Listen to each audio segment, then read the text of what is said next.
ఆర్థిక మంత్రి గారు చాలా అందంగా చెప్పారు, వాస్తవాలకు దగ్గరగా ఉందని, నిద్రలేని రాత్రులు గడిపామని, మేము డాంబికానికి పోకుండా రియలిస్టిక్ బడ్జెట్ను ప్రవేశపెట్టామని గౌరవనీయులైన ఉప ముఖ్యమంత్రి గారు చెప్పారు. కానీ ఇది పూర్తిగా సత్యదూరం, అవాస్తవాలతో కూడుకున్నది. రానటువంటి బడ్జెట్లో ఆచరణ సాధ్యం కానటువంటి, ఆదాయం రానటువంటి లెక్కలతో బడ్జెట్ను కూర్చేటువంటి ప్రయత్నం చేశారు. అధ్యక్ష, నిన్ననే మనం అసెంబ్లీలో మాట్లాడాం.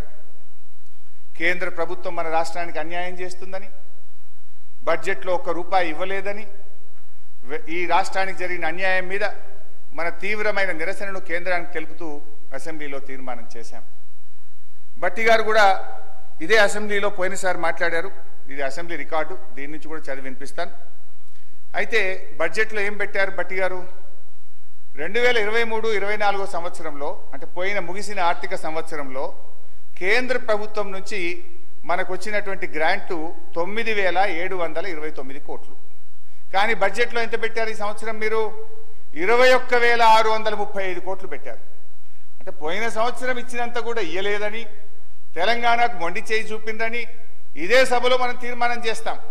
కానీ మీరేమంటారు? 21,636 కోట్లు కేంద్ర ప్రభుత్వం నుంచి వస్తుందని భట్టి గారు ఈ బడ్జెట్లో పెట్టారు.